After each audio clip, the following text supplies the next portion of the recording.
Bonjour vie victorieuse, j'ai l'immense privilège de t'apporter la parole d'aujourd'hui en ce qui a trait du fait que tu peux.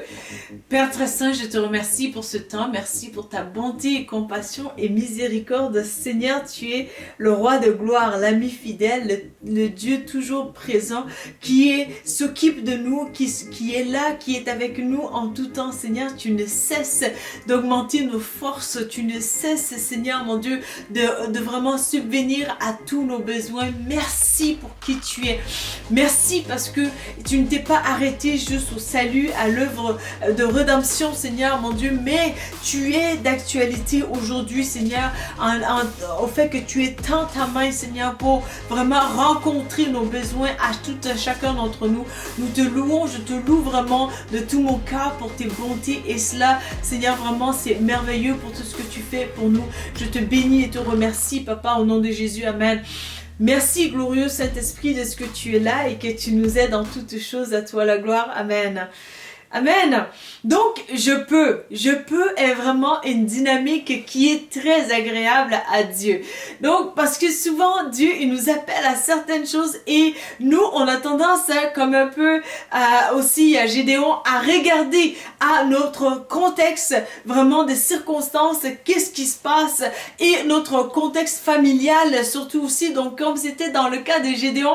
Alors, cela nous amène vraiment à une forme d'intimidation, à une forme aussi de ne pas se sentir bien, de ne pas se sentir à la hauteur, de ne pas se sentir aussi capable donc de faire tout ce que Dieu nous appelle à faire. Donc il est important pour toi vraiment de réaliser aujourd'hui que tu peux faire tout ce dont Dieu t'appelle à réaliser sur cette terre parce que le Seigneur il va s'assurer de te remplir justement de son Saint-Esprit. Donc l'apôtre Paul est un exemple aussi extraordinaire pour nous où l'apôtre Paul, contrairement plus aussi à Gédéon, il est dans des situations tellement catastrophiques, tellement d'injustice. Le gars, il prêche la parole de Dieu. Bon, c'est vrai que dans son contexte à lui, il a commencé mal parce que il persécutait l'église de Dieu justement, donc il était de l'autre côté. Et vraiment, lorsqu'il est venu au Seigneur dans le bon sens du bon bord, alors il se faisait aussi persécuter et écraser vraiment et de toute forme d'injustice par lesquelles il est passé aussi et dans ces situations de souffrance atroces même par lesquelles il passait. L'apôtre Paul, il t'encourage aujourd'hui pour dire que tu peux tout par le Christ qui te fortifie justement, et je veux vraiment que tu le réalises parce que le Seigneur, il est tellement fort, il est tellement puissant et dans nos faiblesses justement tu peux expérimenter la toute puissance de Dieu et c'est extraordinaire parce que les gens au fait sont confus. Ou tantôt vraiment il y a des situations qui arrivent dans ta vie et que on voit les résultats et on projette vraiment une issue impossible pour toi justement d'y arriver, de te relever. Mais lorsqu'on regarde, on analyse les situations, ben on voit que c'est l'inverse de l'inverse qui se passe justement.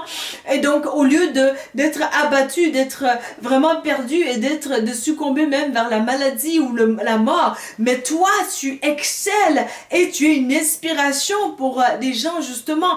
Donc il est important pour toi vraiment de réaliser que tu peux réaliser les projets que Dieu il a mis sur ton cœur, sur ta vie, et il est de ta responsabilité de réaliser que vraiment ce potentiel habite en toi et que tu vas pouvoir l'accomplir justement par la grâce du Seigneur. J'ai failli dire que tu vas pouvoir réaliser encore une fois. Alors voilà, il est vraiment important pour toi de t'accorder avec la volonté de Dieu justement, que tu peux tout ce que Dieu t'appelle à faire vraiment dans ces moments critiques peut-être de ta vie aussi.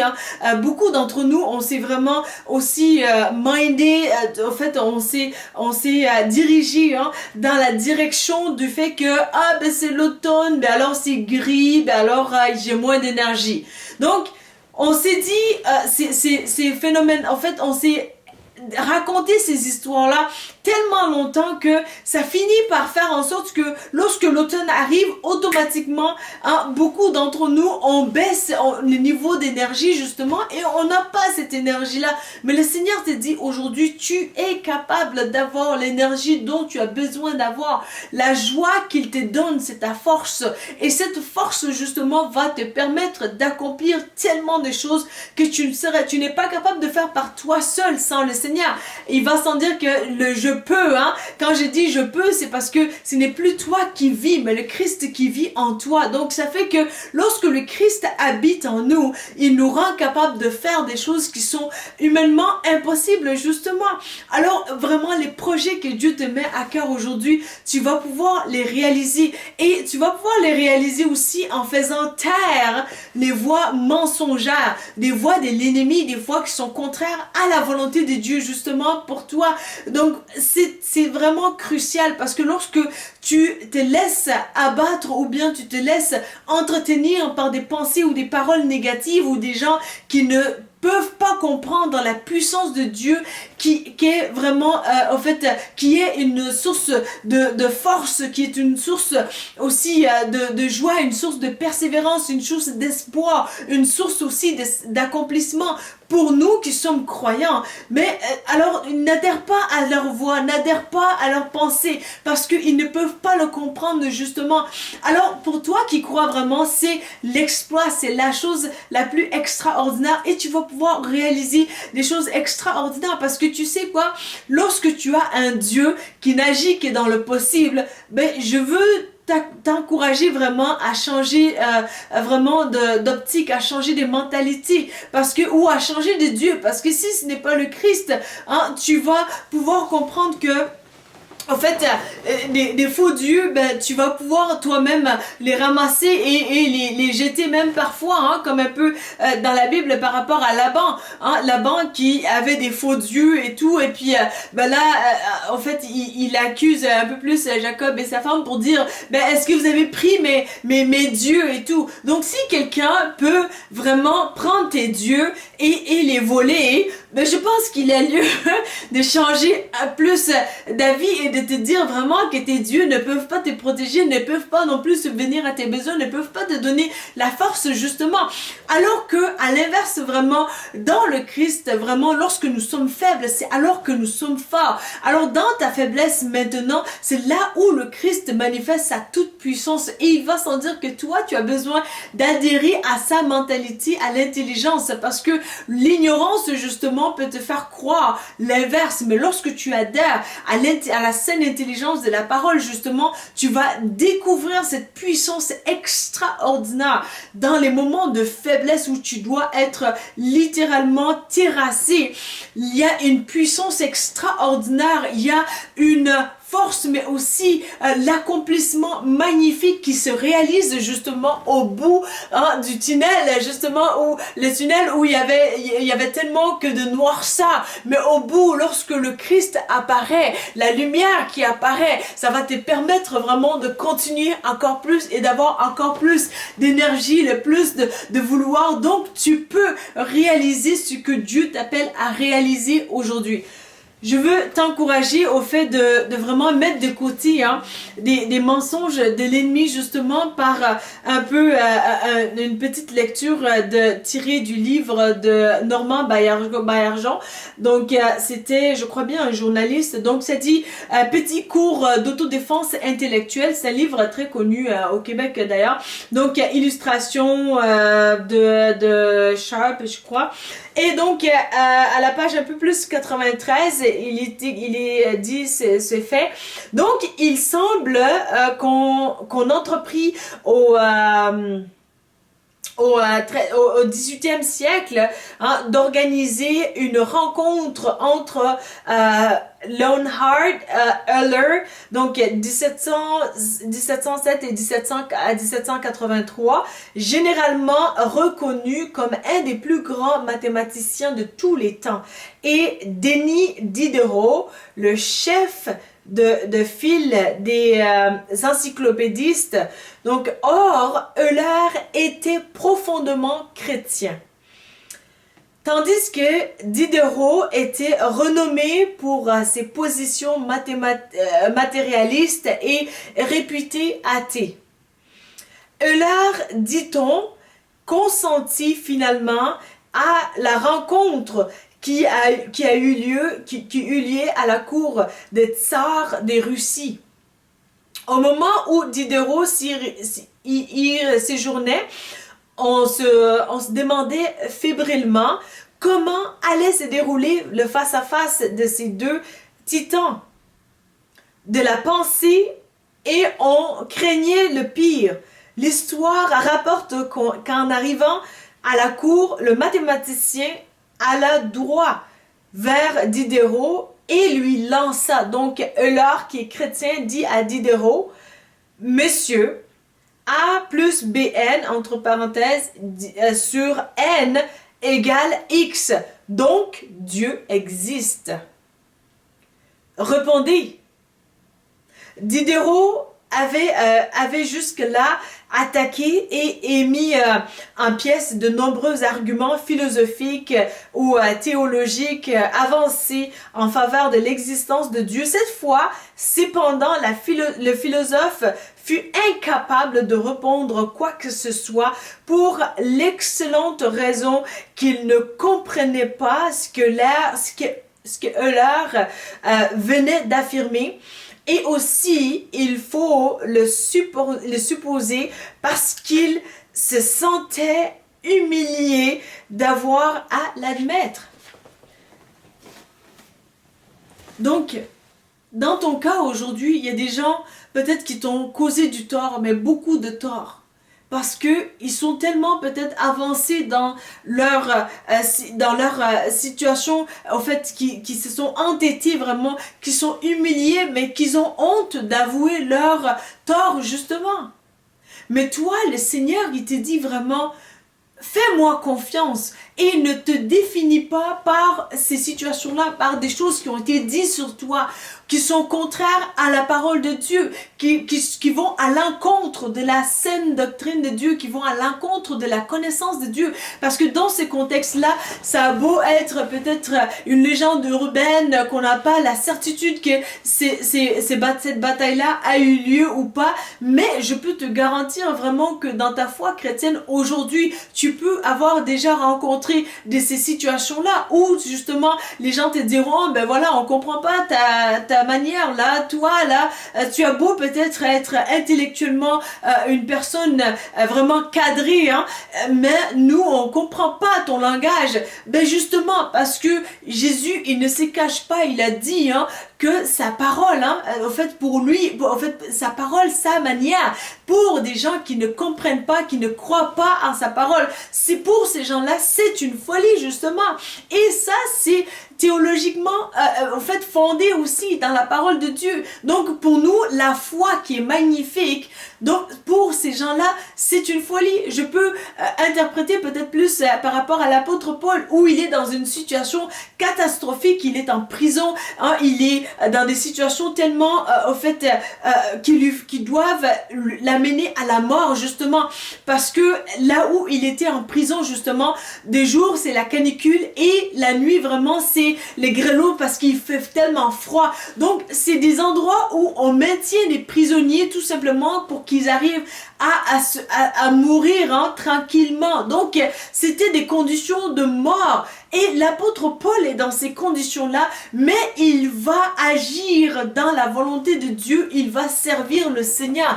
Mon frère, ma soeur, laisse-moi te faire réaliser aujourd'hui vraiment que tu peux réaliser la plénitude de la volonté de Dieu sur ta vie, et ce coûte que coûte, peu importe ce par quoi tu passes. Tu te diras: mais Louise Victor, écoute, je viens juste d'accoucher de mon enfant, et puis là on m'arrache mon nourrisson, et puis là tu vois peut-être que ton sang est en train de couler et l'enfant, ses larmes coulent et on te l'arrache quand même, mais tu peux réaliser ta destinée parce que le Seigneur, il est avec toi, il a conscience de ton cœur, il sait ce qui a été fait contre toi, il sait les larmes que tu as versées, il connaît la profondeur de tes douleurs, et le Seigneur, il va s'assurer de vraiment te rendre où ce que tu dois aller, il va t'amener où ce que tu dois être. Donc tu es capable, il faut que tu changes ton mental aussi pour te dire: dire vraiment de comprendre que l'ennemi, il a son agenda, Satan, mais Jésus a son agenda et il est de ton, en fait, de ton ressort à toi d'adhérer justement à l'agenda de Jésus et de lui dire, Seigneur, tu connais toute situation, mais moi, je décide de m'accorder ma volonté à ta volonté. Seigneur, c'est toi qui es le maître, qui est en contrôle de tout. Et c'est là que tu vas vraiment pouvoir réussir, justement. Tu te diras, mais Louise Victor, regarde, peut-être dans ton cas aussi, qu'on dit, peut-être dans ton cas, qu'on te dit, voilà, écoute, toi, on va te demander on va demander à ce que tu sois encadré, parce que tu as besoin d'être encadré. Mais ça se peut que toi, depuis des années déjà, et même encore aujourd'hui, que les gens te payent, les gens te sollicitent pour que tu ailles encadrer leurs enfants, justement. Mais toi, on te dépouille, on t'enlève ton enfant pour dire tout simplement, tu dois être encadré. Donc, tu peux te dire que, mais ça ne fait pas de sens. Et dans le monde, en fait, c'est-à-dire que les gens qui ne sont pas sauvés, qui ne marchent pas selon la mentalité de Christ, justement, te diront, ben écoute, toi, tu as besoin d'aller consulter des psychologues, des psychiatres, ou l'apôtre Paul, justement, hey, écoute, c'est le temps d'arrêter le ministère et d'aller te faire checker. Tu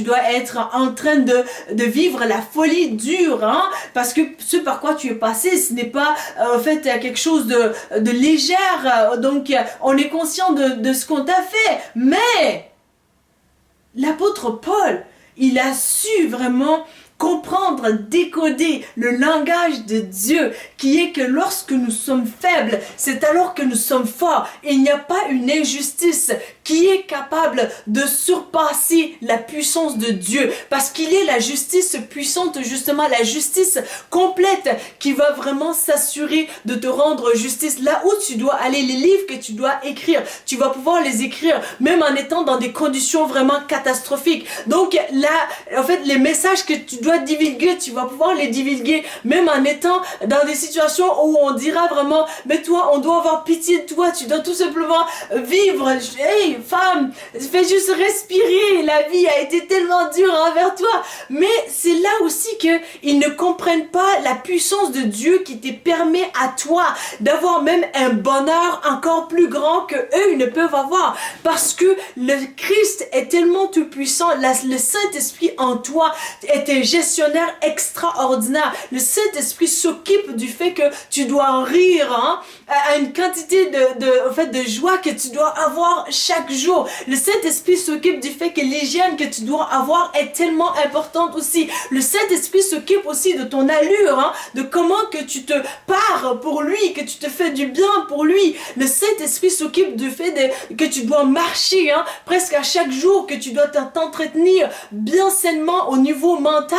Le Saint-Esprit s'occupe aussi d'une spiritualité très saine, très équilibrée, qui lui est agréable, mais qui te rend capable d'avoir justement le Saint-Esprit. Saint-Esprit s'occupe aussi du fait que tu vas avoir une saine gestion émotionnelle. Donc, lorsque il y a un iceberg comme en fait émotion qui est là, il t'appelle à une gestion et il te rend capable aussi de le faire. Tout ça par le Christ qui habite en toi. Donc tu peux aujourd'hui, je t'encourage aujourd'hui vraiment à ne pas avoir des excuses, parce que les excuses c'est des sources de vol, ça te vole du temps, ça te vole de l'énergie, ça te vole aussi de ton potentiel justement, parce que ce que tu te dis vraiment, quand ça va être tranquille, quand les choses vont aller bien, donc ça va bien aller pour moi, donc quand la vie sera comme un peu au bord d'un fleuve d'eau tranquille et tout, écoute, malheureusement, beaucoup de gens perdent beaucoup de leur potentiel à cause de ces excuses-là, justement. Donc là où tu es aujourd'hui, c'est vraiment le moment pour que toi, tu puisses réaliser ce pourquoi tu as été créé aujourd'hui. Et je te remercie vraiment du fait que aujourd'hui tu vas adhérer à cette pensée « je peux. Je peux parce que Dieu, il l'a déjà fait d'antan avec l'apôtre Paul. Et dans ce siècle même, je connais des gens qui sont au fait des serviteurs du Seigneur justement et qui ont vécu tellement de souffrances dues à l'injustice, que ce soit des gens très très proches de leur vie ou bien des gens tout simplement qui avaient des intentions malsaines, qui adhéraient au fait avec les choses de l'ennemi justement pour essayer de les écraser. Et ces personnes-là sont sorties tellement des situations catastrophiques où tu te dis, mais humainement parlant, psychologiquement parlant, donc côté médical, côté psychique, et tous ces gens-là sont condamnés à ne plus jamais se relever dans la vie. Mais ce sont ces gens-là que des milliers de personnes n'arrêtent de suivre justement dans le monde entier, parce que le Christ, il est tout puissant et il habite en toi. Donc il l'a fait pour ces personnes-là aussi, il l'a fait pour moi et il va le faire pour toi, vie victorieuse. Réalise que tu as la victoire dans le Christ justement. Alors aujourd'hui, je peux, tu peux et nous pouvons ensemble pour la gloire de Jésus. Alors voilà les messages que j'avais sur le cœur pour toi aujourd'hui. Si tu as aimé ces messages, n'hésite pas à les liker, à les partager. N'hésite pas aussi à t'abonner à notre chaîne. Il m'a fait plaisir de te servir aujourd'hui. Je te dis à bientôt pour une nouvelle vidéo. Merci. La Bible mentionne que si vous confessez Jésus-Christ comme Sauveur et Seigneur, que vous serez sauvés. Pour l'accepter, il vous suffit de dire ces mots avec moi. Seigneur Jésus, je te demande pardon pour mes péchés. Viens dans mon cœur. Je t'accepte comme mon Sauveur et mon Seigneur. Donne-moi ton Saint-Esprit et conduis-moi sur le chemin de la vie éternelle. Amen.